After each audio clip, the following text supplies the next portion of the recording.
पहला आपका है कि समकालीन और भौगोलिक विस्तार। काल लगभग 3300 से 1300 ईसा पूर्व या परिकव अवस्था में 2600 से 1900 ईसा पूर्व तक इसका ये काल है, देख लीजिए, ये समय काल है इसका, देख लीजिए। उसके बाद देखिए अब हम बताते हैं इसके क्षेत्र, अब लिखते चलिएगा। सिंधु घाटी के क्षेत्र से सम्मिलित कौन कौन क्षेत्र आते थे, देखिए आधुनिक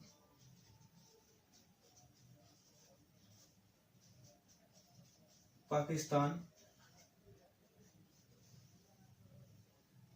भारत, गुजरात, पंजाब, हरियाणा, राजस्थान, उसके बाद और अफगानिस्तान, उसके बाद और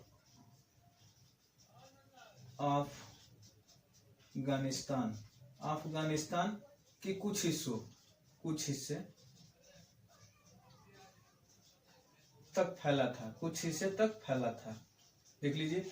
ये आपका टॉपिक क्लियर हो गया। क्षेत्र से संबंधित प्रश्न अगर पूछेगा तो आप बता सकते हैं पाकिस्तान, भारत, गुजरात, पंजाब, हरियाणा, राजस्थान और अफगानिस्तान तक के कुछ हिस्सा ये फैला था, ये आपका क्लियर हो गया। उसके बाद देखिए और प्रमुख नहर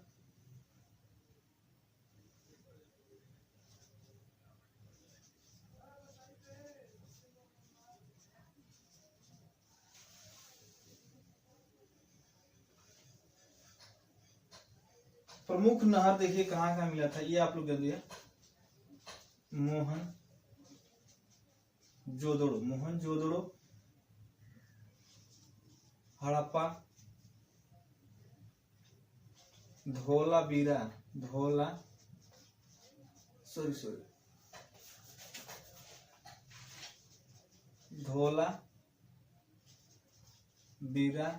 और राखी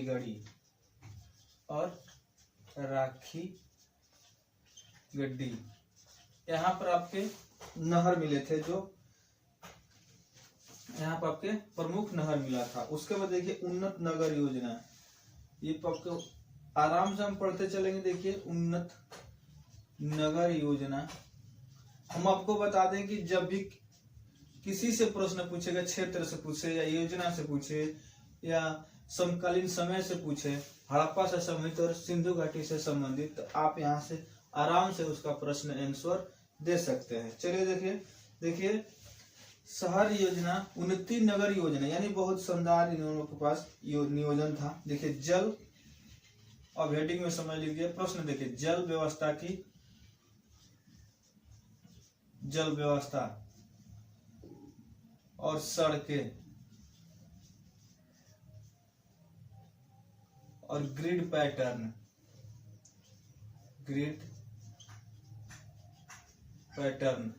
उसके बाद पैटर्न में बनी थी, सड़कें ग्रिड पैटर्न में बनी थी, ये आप इसको समझ लीजिए। और जो एक दूसरे को समकोण में काटती थी, जो एक दूसरों को समकोण में काटती थी,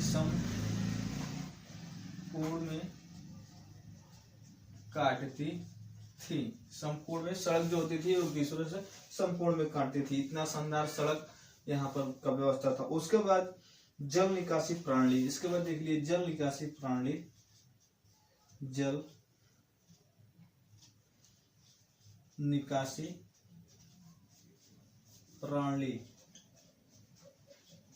जल निकास के लिए भी यहाँ पर व्यवस्था बनाया गया था। जल निकासी प्रणाली, घरों और सड़कों को नीचे नालियां, घर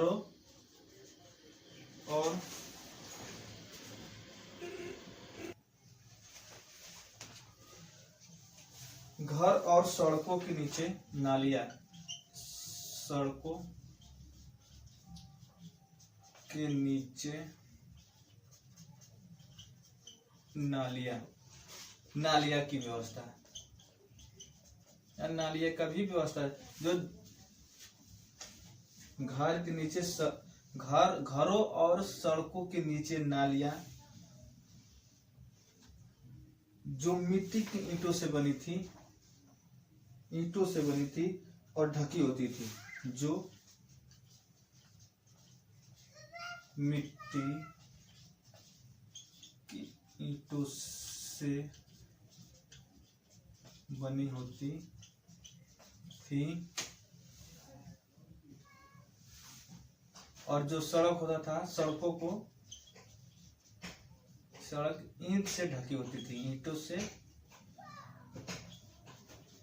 ढकी होती थी, ईंट से ढकी होती थी। उसके बाद देखिए ईंटों का प्रयोग, ये भी देख लीजिए, ये भी प्रश्न पूछा जाता है कि ईंटों का प्रयोग, हम आपको बता दें ईंटों का प्रयोग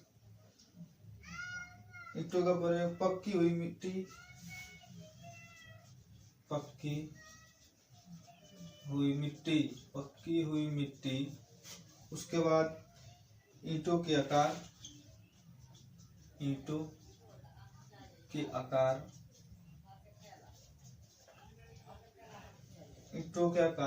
ऐसे था 1, 2, 4 के अनुपात में थे। अनुपात मानकृत उपयोग था यहाँ का, अनुपात का मानकृत उपयोग, अनुपात का मानकृतिक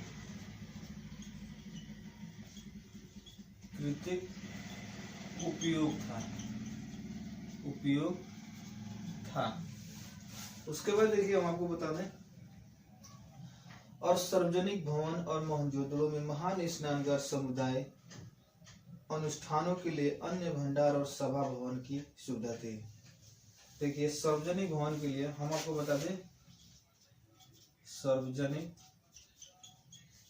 भवन, यहाँ से भी प्रश्न पूछे जा सकते हैं। सार्वजनिक भवन यहाँ पर क्या था, मोहनजोदड़ो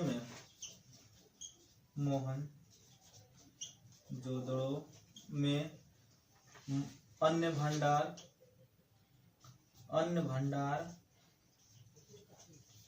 स्नानघर,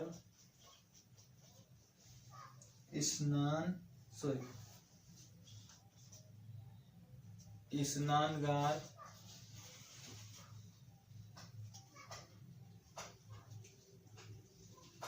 और समुदाय का अनुष्ठान के लिए,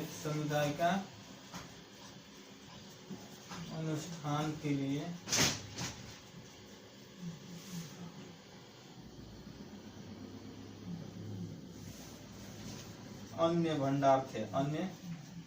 भंडार थे। देख लीजिए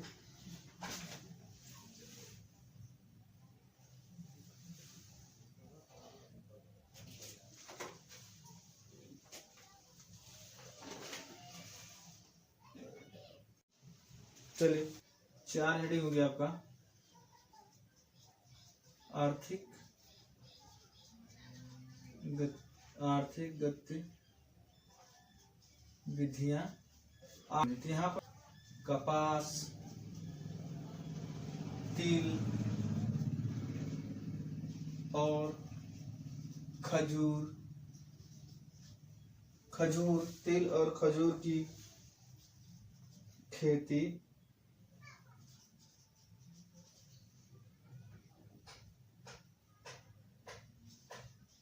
और कपास का उत्पादन होता था। यहाँ पर उत्पादन था। पशुपालन, खेती में इन लोगों के पास पशुपालन में देख लीजिए, पशुपालन में गाय, भैंस, बकरी, लगभग सब कुछ पालते थे। बकरी, भेड़ और हाथी ये पालते थे अपने जीवन के लिए। उसके बाद देखिए व्यापार में कहाँ पर, उसके बाद देखिए ये देखिए व्यापार भी यहाँ करते थे। व्यापार के लिए देखिए व्यापार कहाँ से इन लोगों, सिंधु घाटी सभ्यता के लोग करते थे।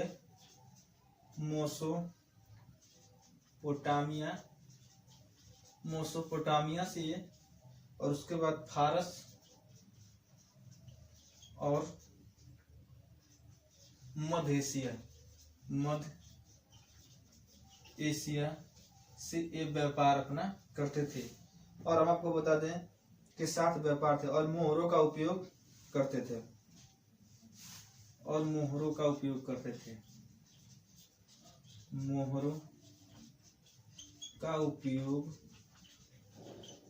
थे। हम आपको बता दें मोहरों का उपयोग करते थे जो चिन्ह के रूप में करते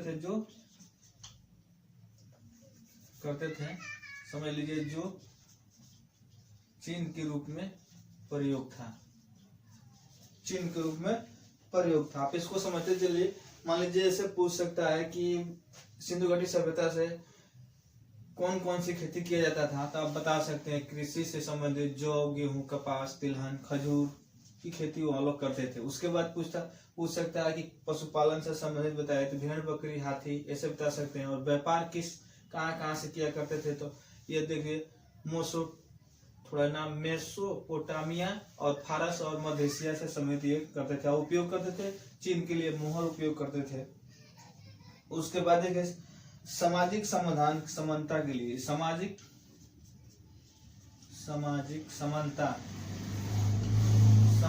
समानता के लिए क्या करते थे। सामाजिक समानता राजाओं और विशाल मंदिरों के प्रमाण मिले जो सामाजिक संपूर्णता को कर सकते थे।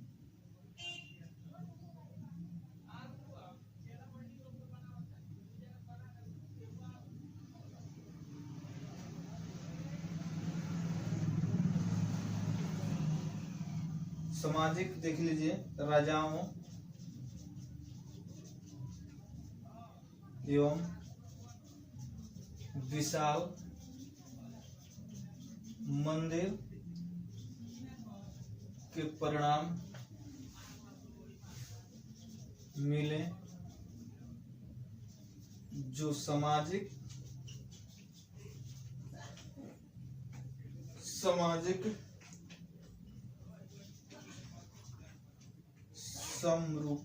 समरूपता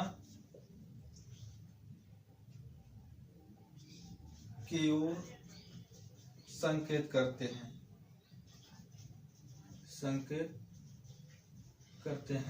देख लीजिए संकेत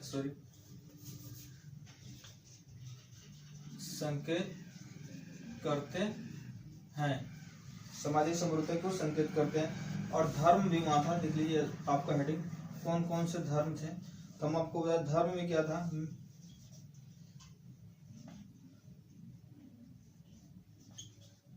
मृत्यु देवी की पूजा और पशुपति की पूजा और पशुपति शिव की पूजा, यानी शिव जैसे देवता की पूजा किया जाता था, देवता की पूजा किया करते थे। उसके बाद देखिए एक मोहर परियोगी की आकृति, एक योगी की आकृति और प्रवाहत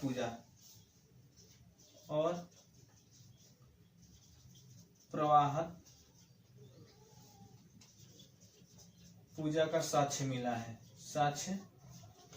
है। उसके बाद हम आपको बता दें और कला से संबंधित प्रश्न देख लीजिए।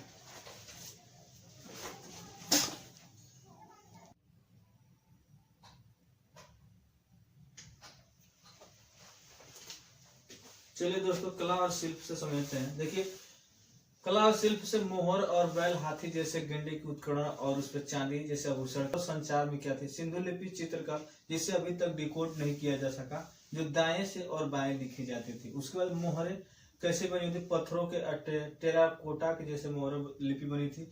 और जानवरों के चित्र और संभावित व्यापार प्रयोजनों का इसमें साक्ष्य मिले थे। उसके बाद देखिए विज्ञान से संबंधित विज्ञान और प्रौद्योगिक से मापन प्रणाली और वजन जैसे आकृति पैमाने 16 अनुपात में थे। जो हम आपको बता दें सिंधु घाटी सभ्यता के लोग मापन और प्रणाली में काफी निपुण थे। उसके बाद देखिए धातु कर्म से क्या क्या धातु से वो बनाया करते थे। कांच से तांबा और सोना के आकार आधुनिक समानता के लिए प्रयोग किया जाता है। आधुनिक उपकरण और समानता बनाया करते थे उपकरणों के लिए। उसके बाद देखिए जल प्रबंध का भी व्यवस्था वहां पर था, जो कुएं जलाशय, और ये आपको मिला था धौलावीरा में मिला था, जो बांध भी वहां का, बांध से भी वो जल को रखा करते थे और बांध का भी निर्माण हुआ था धौलावीरा में। उसके बाद देखिए और हम आपको बता दें इसके पदार्थ, हम आपको बता दें पतन, सिंधु घाटी सभ्यता का पतन किसका,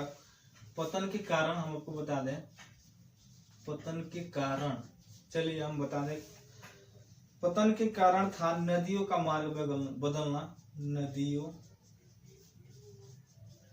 का मार्ग बदलना, और हम आपको बता दें जलीय परिवर्तन होना, जलीय परिवर्तन होना, और आर्यों का आक्रमण और सूखा पड़ना, बाढ़ का आना, जल स्तर बढ़ना,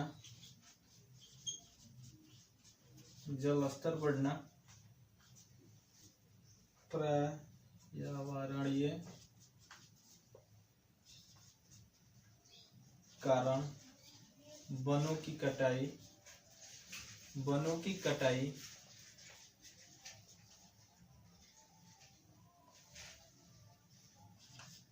और संसाधनों का अधिक दोहन, यही कारण है उसके। लेकिन ये संभावित कारण है, इसको जताया गया यानी अनुमान लगाया गया है कि इसी कारण सिंधु घाटी सभ्यता का पतन हुआ होगा। विरासत से भी इसको पढ़ ले, इसमें क्या क्या था। देखिए सिंधु सभ्यता को योजनाबद्ध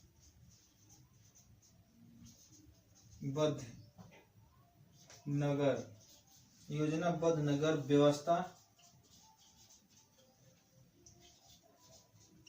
और जल प्रबंध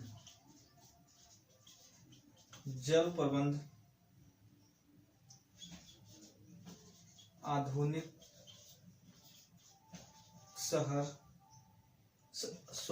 शहरीकरण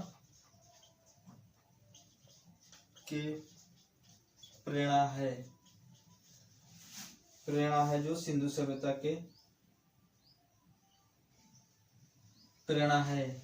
हम आपको बता रहे हैं सिंधु सभ्यता की खोज आज भी जारी है, सिंधु सभ्यता की खोज आज भी जारी है।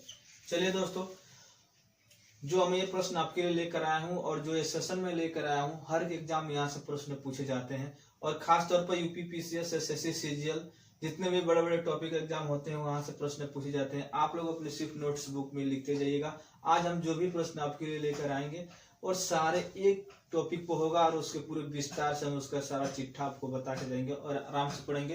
हो सके तो मेरे चैनल को लाइक और सब्सक्राइब कर देना, एक लाइक के लिए मोटिवेशनल बनता है, जो मैं अपने वीडियो को अच्छा समझता हूँ और आपके लिए लेकर आता रहूंगा। जय हिंद दोस्तों।